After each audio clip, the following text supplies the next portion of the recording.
Good evening, boys and girls. Are you ready for bed? Are you ready for a bedtime story? Now this story is another original told to my little girls. And tonight's story is called The Daddy That Disappeared. As you listen, I want you to think about, why did Daddy disappear? And how do you think he could come back? Once upon a time, there was a little girl, and she had a daddy. And the daddy used to tell the girl a story every single night. When he came back home from work, every night the girl would fall asleep as Daddy told her a different story. Sometimes the stories were happy, sometimes the stories were a bit scary, and sometimes they were sad. Most nights were different, and usually the girl asked the daddy to tell her a different story every single night. However, this night was very, very different.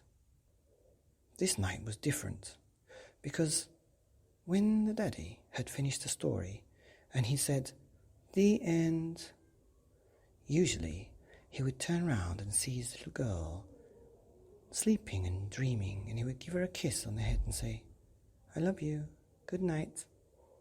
But this night was different. When he said, "The end," he heard aloud, "Again, another story, please." And so Daddy, being a very lovely daddy, and liking to tell stories, and wanting to tell her a story so she would go to sleep, started another story. And when he said, "The end," for a second time, again he heard, "Another one, Daddy, please." Daddy told her another one. He made this one quite short and said, "You gotta get to sleep. Come on, what's going on?" "I'm not tired," said the little girl. So Daddy asked the girl if he could take a few minutes to think about it. And he hoped that she might fall asleep in those few minutes. But he could see her sitting there with her eyes wide open, waiting for the story. You see, Daddy would always come home from work and have a quick shower, and then he would run into the girl's bedroom and tell her her story.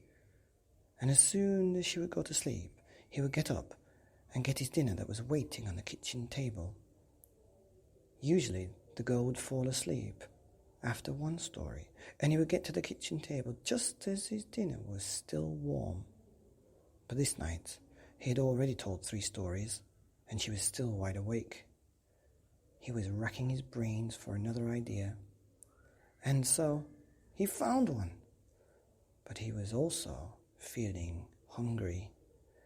As Daddy was telling his 4th story, his belly began to rumble, and he made such a noise that he knew that the girl would probably not be able to go to sleep even if she was tired.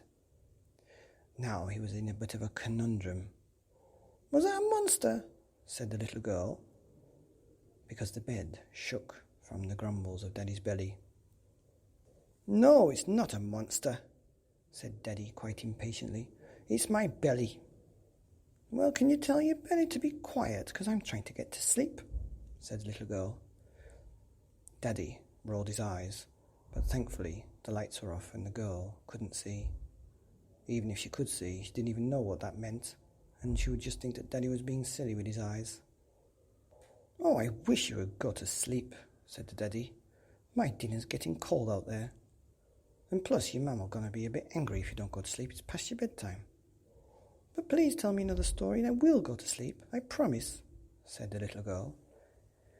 So Daddy started his next story, which was, I think, number 6.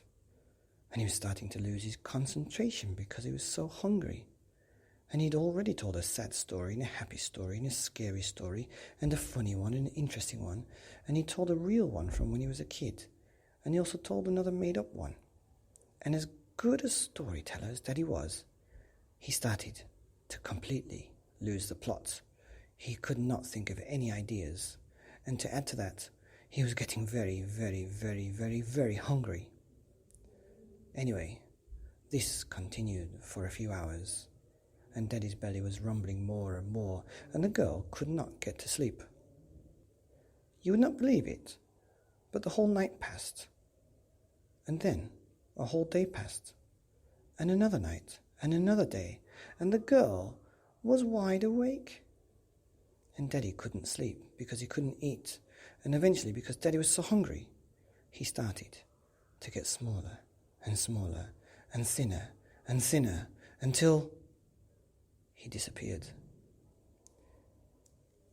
And in that small room, where the Daddy would tell his little girl stories every single night, in that little room where the Daddy had told stories every single night for almost 5 years, now there was no Daddy. All that was left in the little room, the dark room, was a little girl who was now asleep, and the echo of Daddy's 2 last words. The end.